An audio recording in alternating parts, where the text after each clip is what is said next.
Commanders family, welcome into a very, very special episode of Next Man Up. We are just a day away from the 2025 NFL Draft, so we had to bring on one of the best to ever do it in broadcast sports. Welcoming in my guy, Scott Van Pelt, and a true Washington fan and a Maryland guy.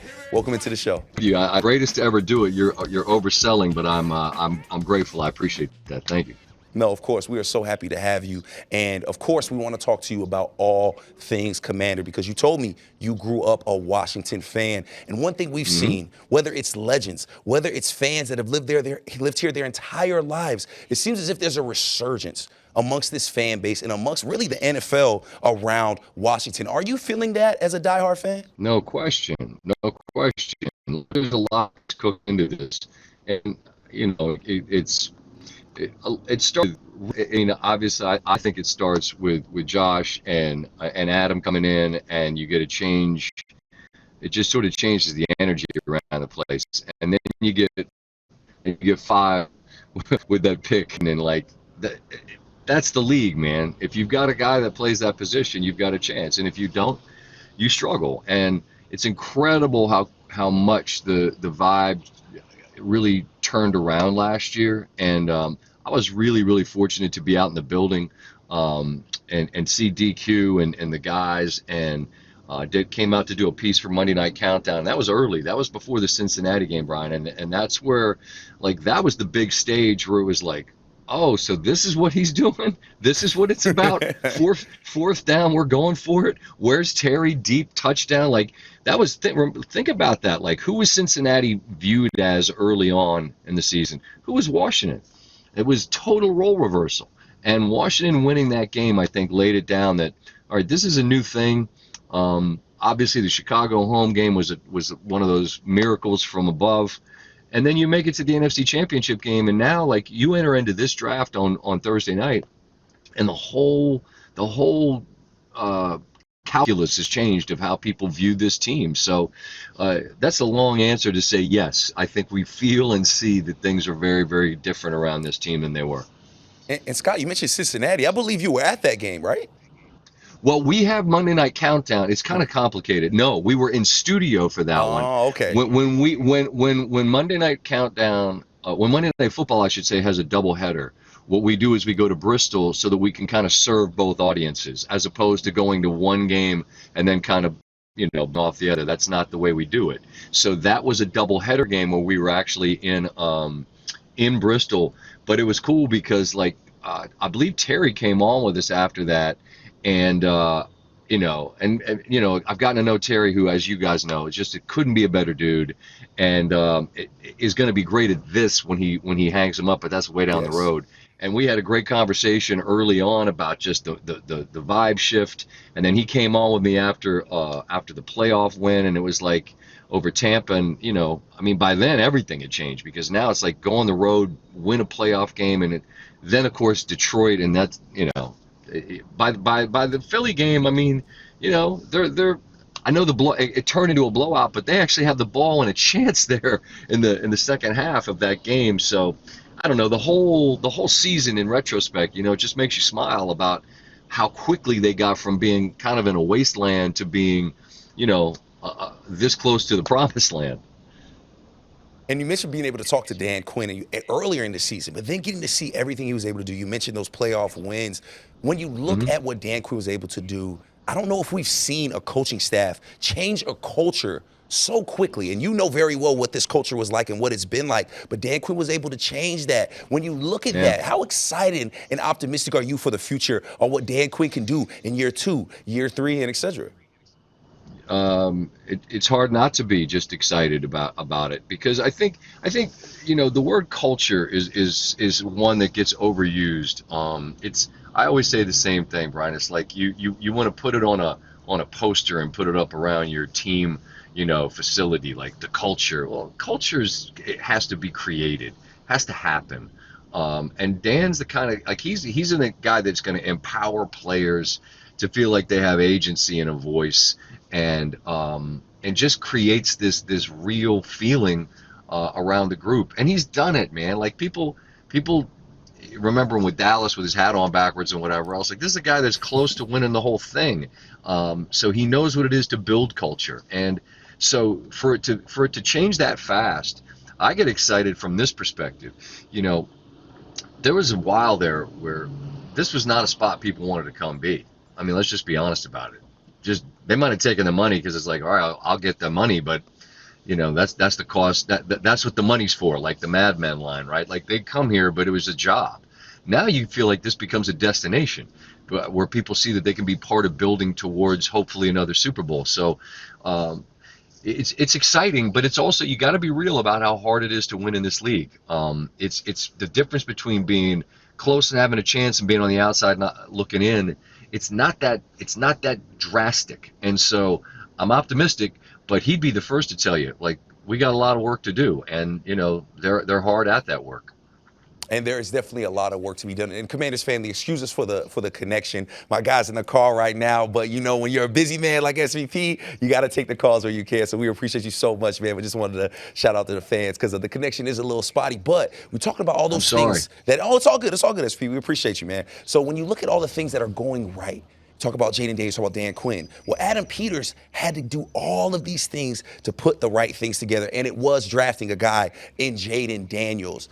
How important and how special is a kid like Jayden Daniels for a franchise when you have seen, just for Washington alone, quarterback after quarterback after quarterback, man, how special is it to have a guy like Jayden Daniels in-house? I mean, I'll say this, from the jump, I've known Cliff Kingsbury a long time.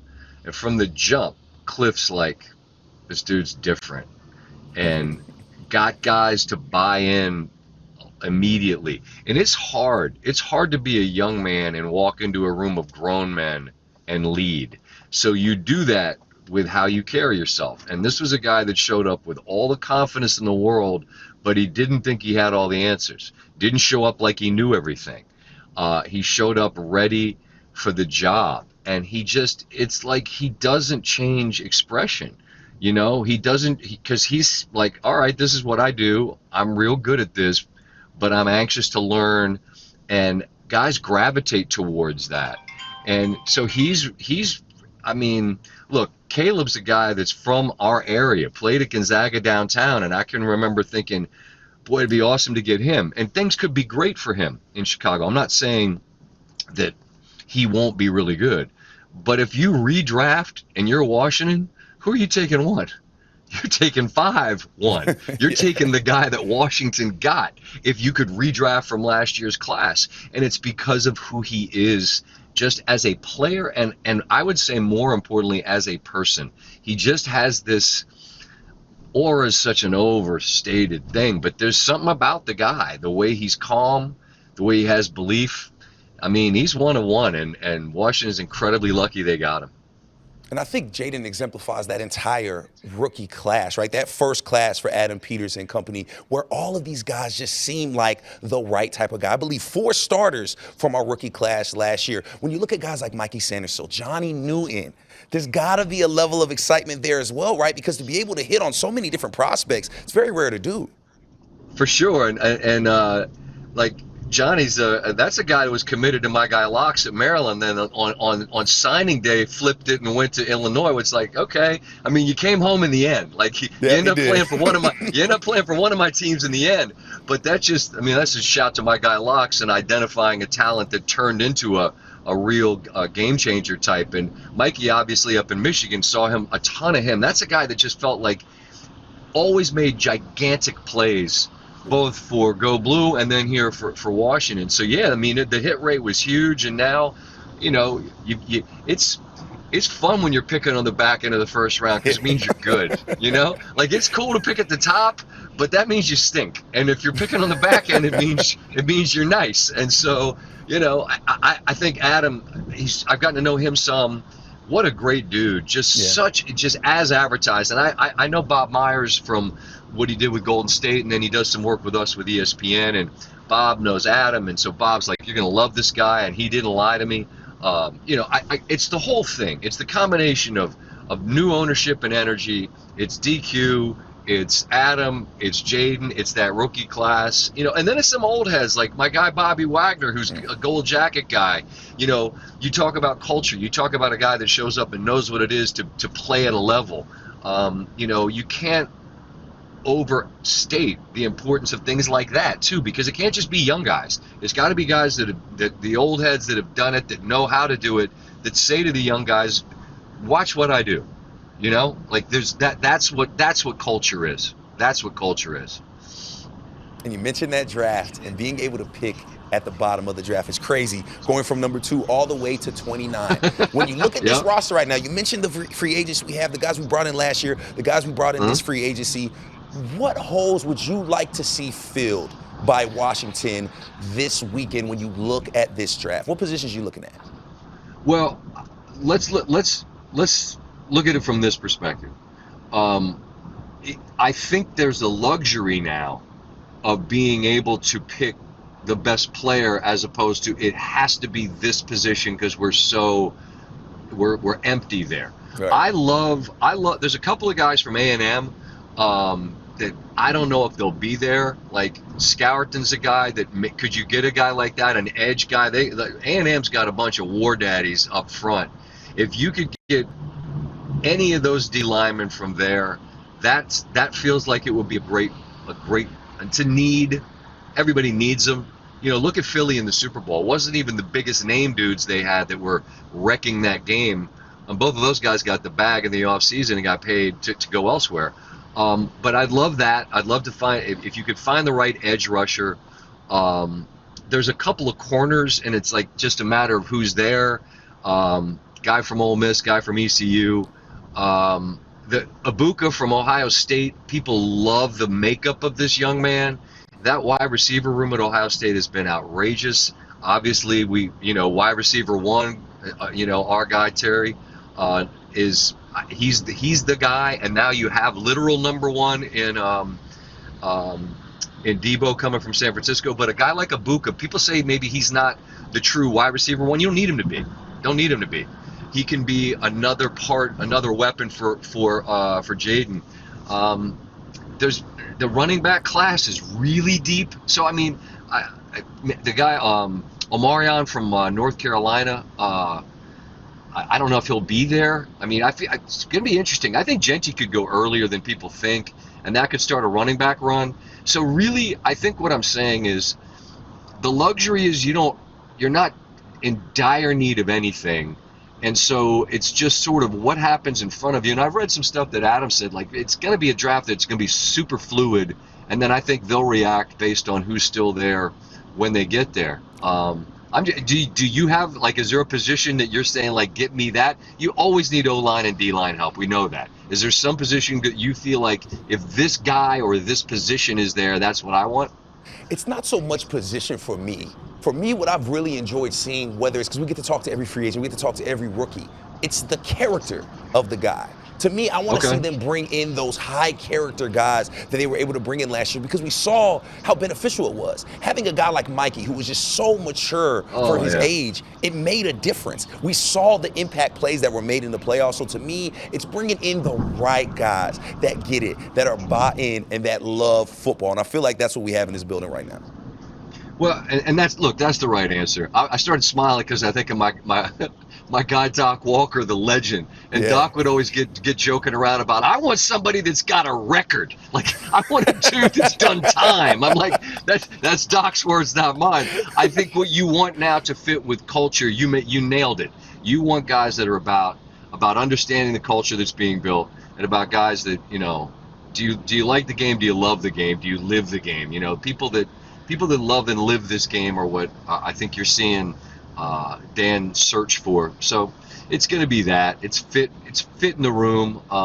And I do think those edge guys, like those A&M edge guys, and they got a number of them.